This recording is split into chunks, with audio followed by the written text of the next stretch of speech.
హల్లెలూయా హల్లెలూయా. దేవునికి మహిమ కలుగును గాక. చేరొచ్చిన అందరికీ కూడా ప్రభువును రక్షకుడైనటువంటి యేసుక్రీస్తు కార్యం జరిగించినట్లుగా మీకు ఒక విషయాన్ని చెప్పి నేను వాక్య భాగంలోకి వెళ్తాను. మనం ఈ సంఘాన్ని స్థాపించి జనవరి 18వ తారీఖు అలా ఉంటే కనుక మనము ఆ అనుభవంలోనే ఆగిపోతా ఉన్నామేమో. అంటే చీలమండ అనుభవంలోనే మనము ఇది చాలు అని అక్కడే నీ భక్తి, నీ అనుభవం, నీ ఆత్మీయ స్థితి ఒకవేళ ఆగిపోయేటువంటి పరిస్థితుల్లో నీవు దేవుని యొక్క సంబంధాన్ని అంతంత మాత్రముగా నీవు కలిగి ఉన్నావేమనేది నువ్వు ఆలోచన చేసుకోమని కోరుతా ఉన్నాం. అర్థమవుతున్నాయండి? మన యొక్క ఆత్మీయమైనటువంటి సంబంధం, మన యొక్క ఆత్మీయమైనటువంటి స్థితి దేవుని యొక్క వాక్యాన్ని బట్టి దేవునితో మనము ఎంత లోతులో మన ఆత్మీయమైనటువంటి ప్రయాణము కొనసాగుతా ఉంది. ఎలాంటి పరిస్థితి, ఎలాంటి అనుభవంలో నీవు ఉన్నావు, శీలమండ ఆత్మీయమైనటువంటి అనుభవంలో నీకు ఉంటే కనుక ఇదే ఆత్మీయ స్థితి అని అనుకుంటే కనుక పొరపాటు. దేవునిలో మనం ఎలా ఉండాలంటే, దేవునిలో ఏ అనుభవానికి మనం వెళ్ళాలంటే అదొక అనుభవం అయితే రెండవ అనుభవంగా, నాకు సమయం లేదు కాబట్టి 20 నిమిషాల వాక్యం చెప్తాను. ఇక్కడ రెండవది అంటే మోకాళ్ళ లోతు అనుభవం. మోకాళ్ళ లోతు ఆయన నడిపిస్తూ ఉన్నప్పుడు మోకాళ్ళ లోతు నీళ్ళ వరకు మునిగాడట. అనగా మోకాళ్ళు అంటే ఒక దైవజనుడు అంటాడు, ప్రతి ఒక్కరూ కూడా ఈ దినాల్లో బైబిల్ కోర్స్ చేయడం అనేది తప్పనిసరి అవుతా ఉంది పరిస్థితులను బట్టి కదండి. పరిస్థితులను బట్టి బైబిల్ కోర్స్ చేయడం అనేది తప్పనిసరి అవుతా ఉంది. అయితే థియాలజీ కంటే, వేదనాయకంగా అంటారు కదా దైవజనుడు, థియాలజీ చేయడం కంటే నియాలజీ చాలా ఇంపార్టెంట్ అండి. థియాలజీ కంటే neology. What is the meaning of neology? Neology అంటే ఏంటి? మోకాళ్ళు. ఇంగ్లీష్ లో నీ అంటారు, మోకాళ్ళు మోకాళ్ళు ఏమంటారు? నీ అంటారా? నియాలజీ అంటే మోకాళ్ళ శాస్త్రం, మోకాళ్ళ అనుభవం. అదవుతుందా? వేదాంత శాస్త్రము కంటే, బైబిల్ శాస్త్రము కంటే మోకాళ్ళ అనుభవం కలిగినటువంటి స్థితిని కావాలి, అది ప్రాముఖ్యము. అలనాడు శిష్యులు ఏ కాలేజీకి వెళ్ళారు? ఏ విద్యను అభ్యసించారు? ఏ థియాలజీ చేశారు? మోకరించి ప్రార్థన చేయటమే. వాళ్ళు దేవునితో నడిచారు, దేవునితో కొనసాగారు, దేవునితో కొనసాగారు కదండి. దేవునితో నడిచారు. మోకాళ్ళ అనుభవం వాళ్ళు స్వతంత్ర యేసుక్రీస్తు ప్రభు వారు ఈ 3.5 సంవత్సరాల పరిచర్య కాలంలో ఆయనకు సమయం దొరికినప్పుడల్లా దేవునితో గడపడమే నేర్చుకున్నాడు ఆయన.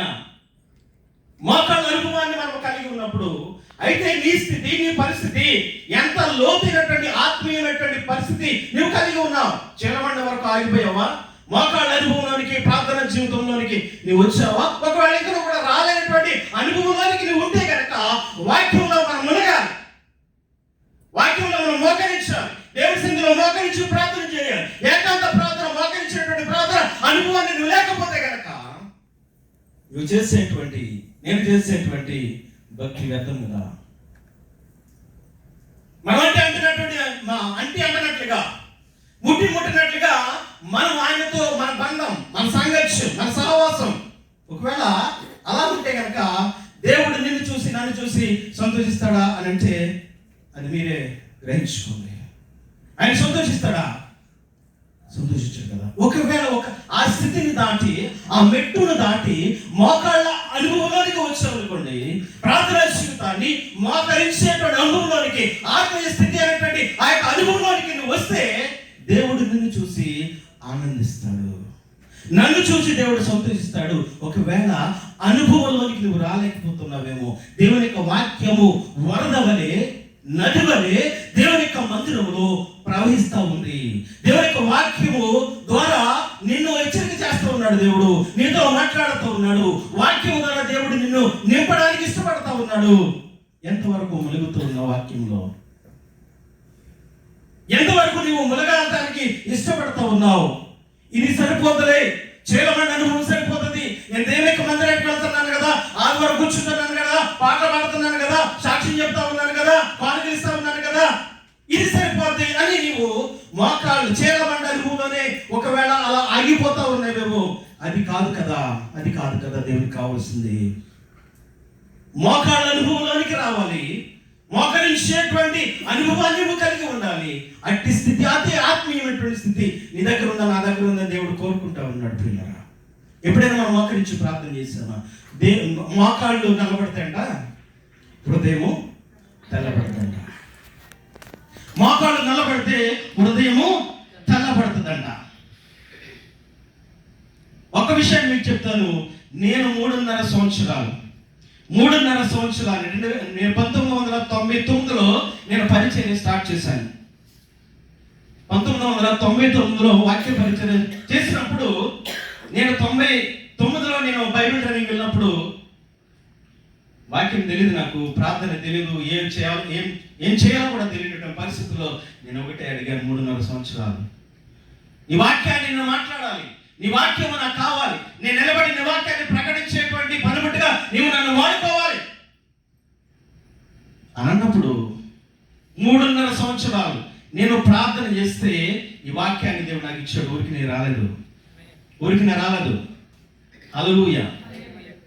విస్తారమైనటువంటి ప్రార్థనలో గడిపినటువంటి అనుభవాన్ని దేవుడు నాకు ఇచ్చాడు. ప్రార్థన చేతకైనటువంటి నన్ను ప్రార్థించేటువంటి వ్యక్తిగా, ప్రార్థనలో బలపరిచేటువంటి వ్యక్తిగా, వాక్యాన్ని ప్రకటించేటువంటి వ్యక్తిగా దేవుడు నిలబెట్టడానికి కారణం ఏంటంటే నేను మోకరించాను కాబట్టి,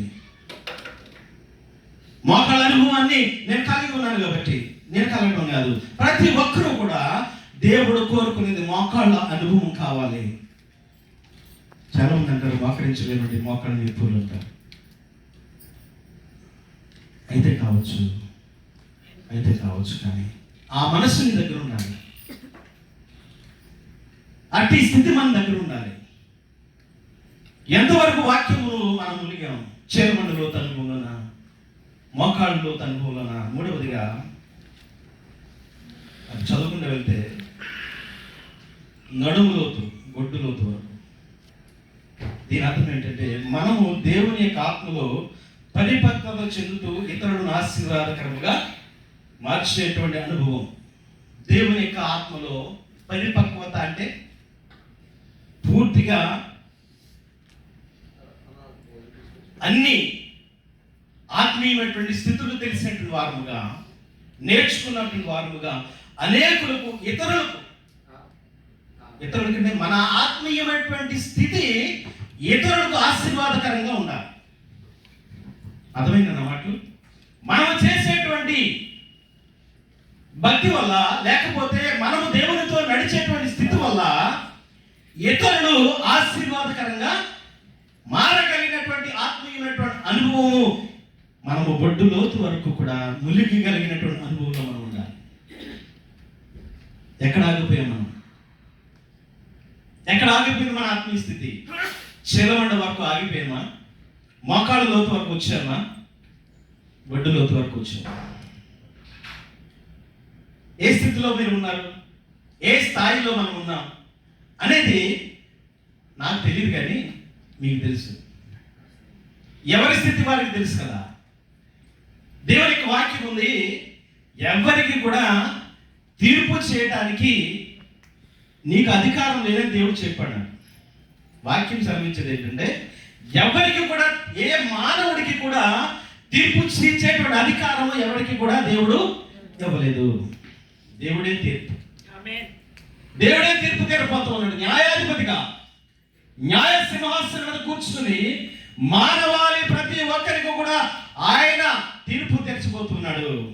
మనం చేసినటువంటి క్రియలను బట్టి ప్రతిఫలం ఇవ్వడానికి ఆయన కొదమ సింహం ఆయన రాబోతూ ఉన్నాడు. కాబట్టి మనము దేవుని యొక్క వాక్యము పొర్లుతా ఉంది, పాడుతూ ఉంది, నది వలె ప్రవహిస్తూ ఉంది. అనగా వాక్యము ప్రవహిస్తూ ఉంది. వాక్యము ప్రతి చోట వినపడతా ఉంది. ఫోన్ తెరిస్తే టక్ టక్ టక్గా కొన్ని వేల మెసేజ్లు మనం వింటాం కదండి. వేల మెసేజ్లు వస్తూ ఉన్నాయి. ఎక్కడ చూసిన వాక్యం వినపడతా ఉంది. మహాసభలు జరుగుతూ ఉన్నాయి, ప్రత్యేక గుడులు జరుగుతూ ఉన్నాయి, ఉపవాస ప్రార్థనలు జరుగుతూ ఉన్నాయి, బృందాలు జరుగుతూ ఉన్నాయి. ఉపవాస గుడుల ద్వారా మనము దేవుని యొక్క సన్నిధిలోకి మనము వెళ్తూ ఉన్నాం. ఎక్కడ చూసినా ఏ యొక్క మూలను వినబడినా దేవుని యొక్క వాక్యం మనకు వినపడుతున్నటువంటి సమయంలో మనము ఒకవేళ వాక్యాన్ని అంటించుకున్నట్లుగా ఒకవేళ మనం ఉంటున్నామేమో ఆలోచన చేసుకో. చాలా మందికి అంటించుకోరు వాక్యం కదండి, భయం. భయమేనా? వాక్యాన్ని అంటించుకోవడం భయమా? భయం కాదండి. వాక్యాన్ని అంటించుకోవడం అంటే దాన్ని మనం ఉంచుకోవడం. వాక్యం మనలో ఉందనుకోండి, దీవెనే కదా, ఆశీర్వాదమే కదా. వాక్యం మనం నడిపిస్తుంది కదా, వాక్యాన్ని మనం నడిపిస్తుంది కదా. ఇక్కడ మనం ఆలోచన చేసుకున్నప్పుడు కదా, మన స్థితి, మన ఆత్మీయమైనటువంటి పరిస్థితి, ఏ స్థితిలో మనము ఉన్నాం? చీలమండ లోతు అనుభవంలో ఉండిపోయామా? లేకపోతే మోకాళ్ళ అనుభవంలోనే ఉన్నామా? ఒడ్డు లోతు వరకు మన ఆత్మీయ స్థితి ఉందా? ఈ యొక్క ఆత్మీయ స్థితి ఎలా ఉండాలంట? ఇతరులకు ఆశీర్వాదకరంగా ఉండాలి. ఇతరులను, లోకంలో ఉన్నటువంటి వారిని, ఇతరులను, దేవుని ఎరగినటువంటి వారిని, దేవుని తెలిసినటువంటి వారిని, తెలియనటువంటి వారిని, రక్షణ అనుకునేటువంటి వారిని, ఇతరులను ఆశీర్వాదకరముగా మనము ఉండాలంట. ఆ రీతిగా మనం ఆ యొక్క ఆత్మీయ స్థితి ఉందా? ఇతరులకు మనం ఆశీర్వాదకరంగా ఉన్నామా? ఇతరులకు మనం దీవెనకరంగా ఉన్నామా? ఇతరులకు మనం మాదిరికరంగా ఉన్నామా అనేది మనం ఆలోచన చేసుకుంటే అర్థమవుతుంది. నిన్ను బట్టి, నన్ను బట్టి ఇతరులు, లోకము దేనిలోకి రావాలట? ఆశీర్వాదకరంగా మారాలి. ఆశీర్వాదకరంగా మారాలి.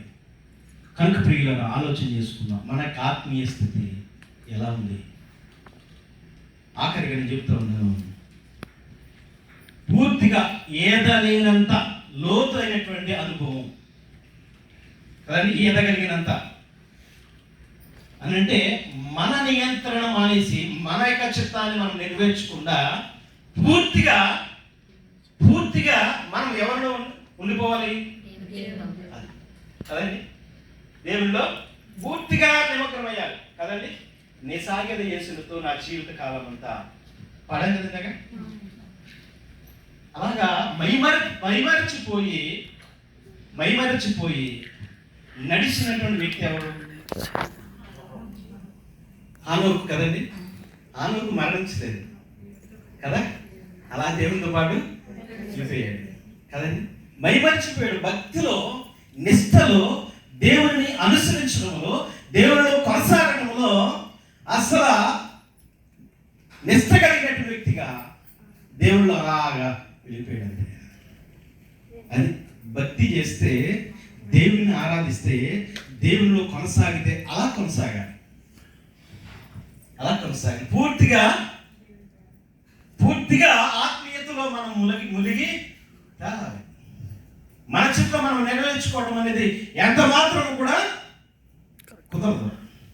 పూర్తిగా దేవుని యొక్క చిత్తానికి మనం అప్పగించుకున్నప్పుడు, అనగా వాక్యంలో పూర్తిగా మునిగినప్పుడు మనం ఏమనుకుంటామంటే, నీవు ఎలా నడిపిస్తా అలాగా, నేను నీ సాధనాన్ని, నీ పనిముట్టుని నువ్వు ఎలా ఉపయోగించుకున్నా సరే, ఎంత కష్టపెట్టా సరే, ఎంత నిందలు బాధ చేసినా సరే, ఎంత అవమానాలు చేసినా సరే, ఎన్ని మాటలన్నా సరే, ఎంతమంది చేయించుకున్నా సరే, నేను రెడీ పట్టడానికి, నేను అనుభవించడానికి రెడీ. అది కావాలి, అది కోరుకున్నాడు దేవుడు. ఆమేన్. అంటే పూర్తిగా వాక్యంలో మనము లీనమైనప్పుడు, వాక్యానికి పరిపూర్ణంగా మన జీవితాన్ని ముడివేసుకున్నప్పుడు, పూర్తిగా ఆ వాక్యంలో మనం మునిగినప్పుడు నీవు అలా ఉండగలుగుతావు. ఒకవేళ అలా మునగలేదు అనుకోండి, పూర్తిగా మనకు మునగలేదు, ఇక్కడ వరకే మోకాళ్ళ అనుభవంలోనే, చీలమండ అనుభవంలోనే, మోకాళ్ళ అనుభవంలోనే, బొడ్డులోత అనుభవంలోనే ఉంటే కనుక మనము అక్కడే ఆగిపోతాం. ఇప్పుడు మనం ప్రశ్నించుకుందాం. ముగించాను, మనం ముగించుకున్నాం. ఇప్పుడు